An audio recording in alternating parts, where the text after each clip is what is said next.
Hi there, welcome to Transcona Trailer Sales and welcome to your 2024 Connect C241 RLK. We are just going to start off the back of the unit. If you notice right up top there, you are pre-wired for an observation camera. You can talk to our parts department about getting set up with that and they can get you a quote all together. You do have a 2-inch receiver down below, and then just notice you do have your stairs at the back just so you can get up to your roof and check your seals. In the back bumper,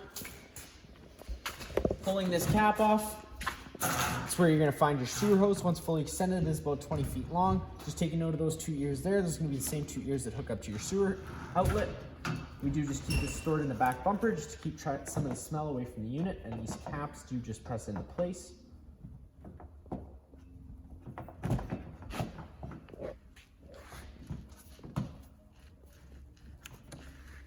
In this corner, as well as all 4 corners of the unit, you do have a stabilizer jack. The way that works is you're going to hook up the tool that's inside the front compartment right to here. You're going to run this foot down to the ground. Once it contacts the ground, you're just going to give it another 1/8 to 1/4 turn. That's just going to snug it up and take any sway or bounce you see we have in the unit right now away.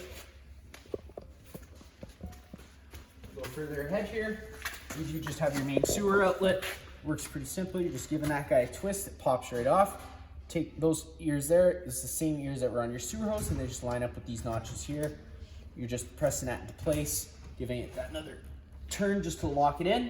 And then right down below, you have a black valve and a gray valve. The black valve is going to be your dirtiest water filled from your toilets, so you are going to want to empty that first.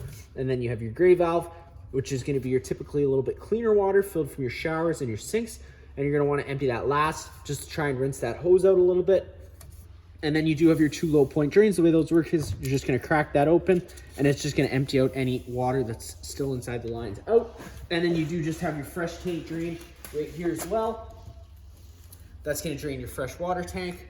And then right here we do just have a black tank flush. The way that works is with your sewer connected and your black tank open, you connect a garden hose up to here, turn it on. It's just going to flush out that tank, and that's just going to help with any false monitor panel readings you're getting or any odor inside the unit. You got your main power inlet. You just got that little notch there. It lines up with this notch at the bottom here. You're just lining those guys up, pushing it into place, giving an 1/8 turn to lock it in, and then you just got that threaded collar to really lock it down. If you follow that cord back, you do have your standard 30 amp plug end.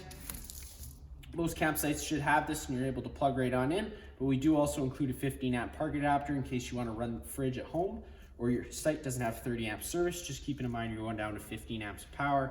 And whenever you do plug in your cord, just take a note that little blue light is just telling you have a successful power source. If that red light were to be on, it's telling you that your source power is bad. Right here you do have your docking station. It's just going to be your purple key to open this up. Same key as your front door.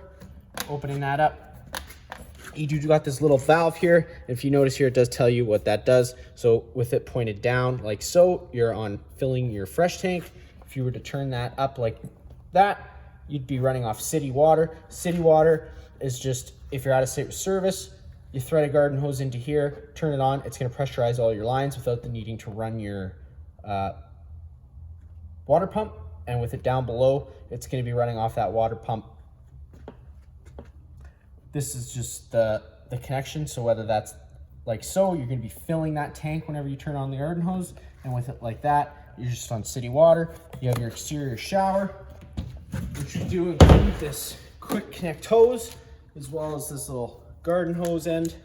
If you were to want to connect that on, you are pre-wired for solar power inside this unit.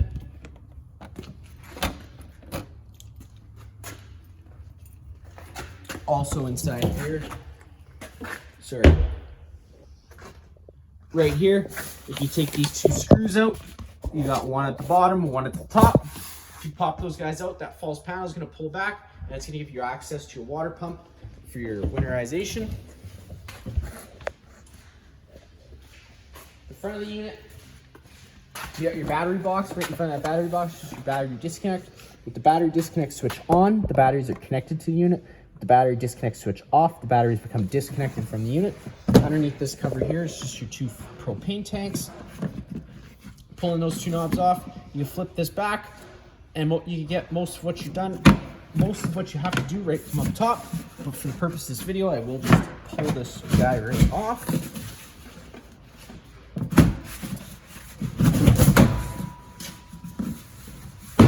got two standard barbecue style propane tanks with the valve pointed this way. You're gonna be running off this tank. You point the valve this way, it'll run off this tank. Like a standard barbecue, you're just turning that knob all the way open to open up the flow to the unit. Then you have your front tongue jack. One way's up, the other way is down, and then you do have a little front light on there. This rubber cap, if you pop this up, does give you access to an override. It's a little socket end. We have the tool for that in the front compartment, which I'll show you in a second. Let's say this were to ever fail or you don't have power for whatever reason, it allows you to manually run your jack. And you have this front compartment. You do have this motion sensing light. It's currently set up for motion sensing. If you were to turn that to the middle setting, it's off, and all the way to the left, it would be with it on full time.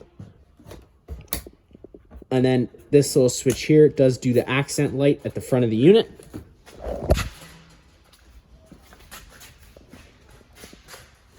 And then you have your standard 25-foot water hose with that 15-amp park adapter told above. And then right on the wall here is going to be your tool for your stabilizer jacks. And that other tool is just going to be for your front tongue jack.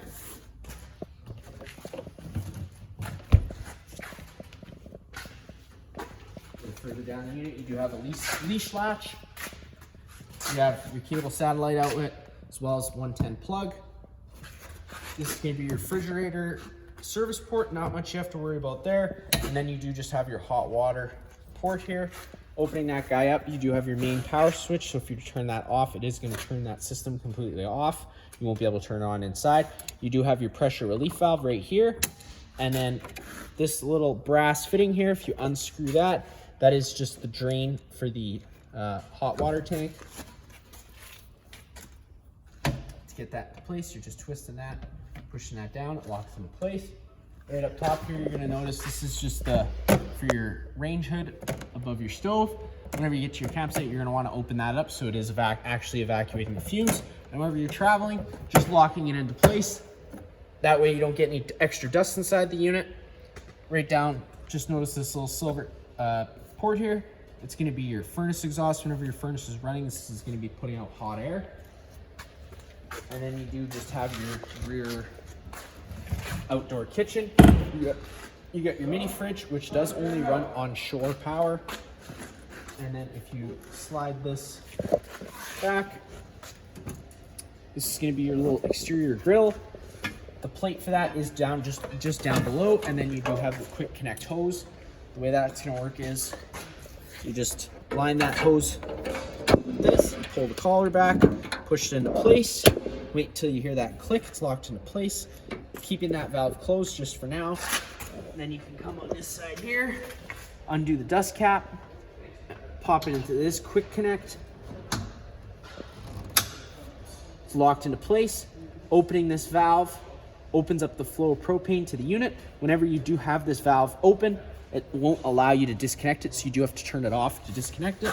And then you're just taking this valve, opening it up, allowing it to flow to the barbecue, and then you're just hitting it with the sparker, giving it a second, and there you go, it fires right on up. And then to turn it off, it's just the same thing, just turning that valve off, turning that valve on the bottom off. It allows you to disconnect it, and always making sure you put that dust cap back into place. That way you don't get any particles in there.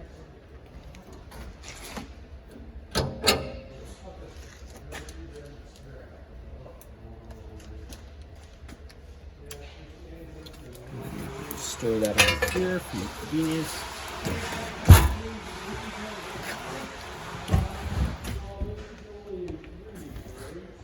To get inside the unit, you are just taking that assist handle, pushing it up, folding it 90 degrees, and it locks into place.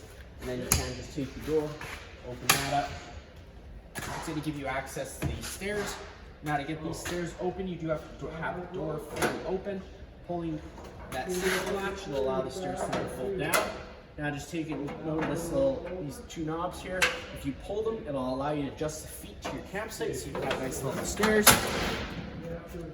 Whenever you do run your awning, one thing I'll note is just making sure your door is open enough to clear that awning. If you do have your door fully open, it will just contact the awning.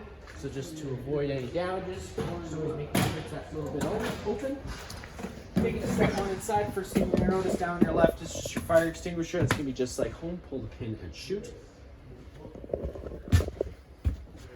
Up on the wall here is just gonna be your main control panel. You got your living room light button, your awning light button, your accent 1 and 2 lights, and then you do have your water pump button as well. Hitting that button is just gonna turn the water pump on. And then you have your slide out button. Hitting that button down and holding it, the slide out's gonna start making its way out. You know that slide out's fully extended when you hear the whines and the clicking of the motor. You can also download an app to your phone and connect to this through Bluetooth, and it'll allow you to do all the stuff that's on here through your phone.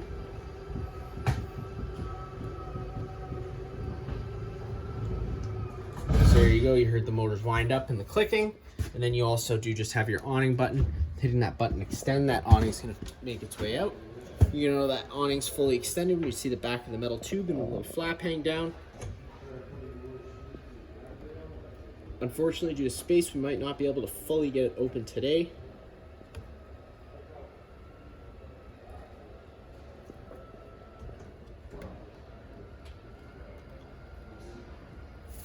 So there you go, you can see that little flap starting to hang down, and there you go, there's that back of that metal tube. Now if we were to start raining, you can take any arm, front or rear. Pull down on the arm.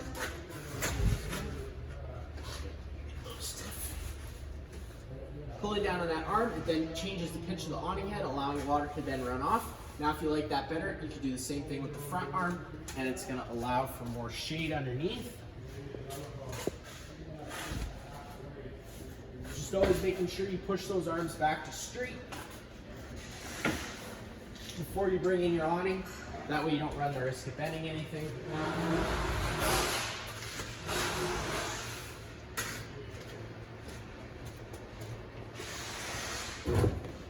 Bringing it in is just going to be as simple as pushing that in button. That awning will start making its way in as soon as it contacts the trailer. It's fully in. I do also recommend bringing your awning whenever those winds start to pick up to around 10 to 15 kilometers an hour, because you do run the risk of ripping your fabric or bending your arms. Inside here, you do just have some storage space down below. You got your little breaker panel and fuse panel. Whenever a breaker trips, it's going to sit in the middle, so you have to turn it off and then back on again to reset it. And whenever you have a fuse pop, it will have a little red indicator light telling you which one's blown. Coming over to your fridge and your freezer. Controls for that are pretty simple. Right at the front here, you're just pushing that button, holding it for a second. It's going to turn itself on. Then you have that mode button. So right now with that little plug, you're running off shore power. If you hit that button again, it'll bring you to the little droplet. That's going to tell you that it's running on gas. And then if you have it on automatic, it'll first search for shore power, and whenever shore power is taken away, it'll switch over to gas. This is the setting that I do recommend leaving it on, and then you do just have your temperature setting right here. Obviously with all of them on, it's going to be on its coldest settings, and then just push and holding it to turn it off. You got your microwave, pretty much just like home, not much I'm going to show you there. You got your little overhead fan. I always recommend running that whenever you are running your stove. To turn that stove on, you're just turning that knob over the light. Hit it with the sparker and it fires right on up. One thing I will mention, especially for when you're lighting the oven, is whenever you leave the unit for a while with the propane off, it allows air to get inside the lines. So just being patient, because it does take a while sometimes to clear all the air out of the lines. But what you're doing is just taking that stove knob, turning it over to the light option, pushing it in, hitting the sparker allows that pilot to light, holding it another second, and then you can let off and turn it up to your desired temperature, and it fires right on up.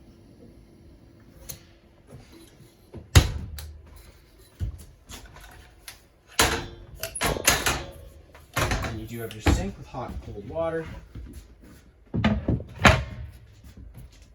You got your 2 recliners in the back here, which are heated and massagers, and then in the middle you do have this nice little charging station, and it also allows you to cover that up.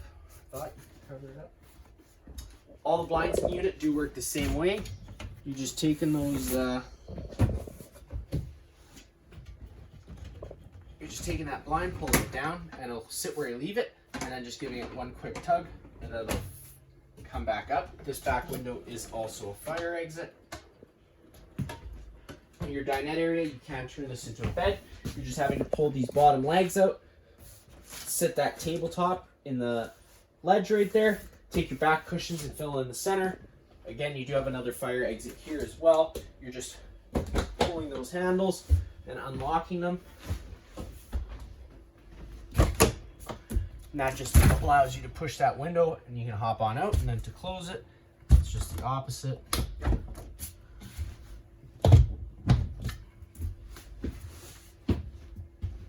Then you come to your little entertainment center where you do have your TV that does come right out, and you can adjust it as you like. And then right behind it, you can see that you get all your plugins. And then whenever you are traveling, you are just going to want to make sure you lock that into place just by giving that firm push, and it clicks and it'll lock so you can't move it. Right down below is going to be your sound system. The only thing I'm going to show you there is you got your zone A, your zone B. Your zone A are your interior speakers, and your zone B are your exterior speakers. Right below that, you do have a nice little fireplace, which does produce heat as well. You hit that power button on, it's going to turn itself on. You got this button, which changes your lights. The button in the middle changes your temperature, or turns the actual heater on. And then the button right below that does just change which temperature you want to set it to. I do believe you can go all the way up to 84 degrees and as low as 69 degrees. And then just the timer on the right, you can go from anywhere from 1 hour to 8 hours, and it'll automatically turn itself off. Right here, if you take these two screws out, this is just going to be a false panel. It'll fall back. It's going to give you access to the back of your hot water heater. On this wall here, again, is your control system. Right below that is just your thermostat. So you're going to hit that button once. It's going to illuminate itself. Hitting it again turns on the air conditioning fan on low speed. So that's just moving air around with the air conditioner. There's no actual cooling or heating involved. Hitting that button one more time will take you into high fan. And then you get to cool high. So now the air conditioner is going to run full time. Then you got cool low. And now you get to auto. So now whenever you have this auto enabled, it does become an on-demand system. So whenever the thermostat senses the trailer's at its set temperature, it'll turn it off. Same thing, but with a high fan. One more time, and you're gonna get into heat, and then that's gonna turn the air conditioner off and fire up the furnace. The air conditioner does move all its air through the ceiling ducting you see we have, and the furnace is gonna move all its air through the floor ducting we have. And another thing I'll note is the furnace does run off propane as well as the oven. So we do have an LP detector right down here. If this guy ever starts going off, you are just going to want to turn off the main supply propane at the front of the unit and open up all the windows just to ventilate it out. Inside this door is your bedroom, but we will get from there to the bathroom. You can open up this door. You have your light switch on your right. You got your shower with hot and cold water, some nice storage space, your toilet. On the wall is your main GFI plug. So if you ever have an outlet that doesn't work, this would be the first place I'd check. You got test on the bottom, reset at the top. Whenever this green light's on, it's telling you got a good circuit. And then you do have your hot water heater controller right here. So you're hitting that power button, it'll turn itself on. You can set what you want your water to be at.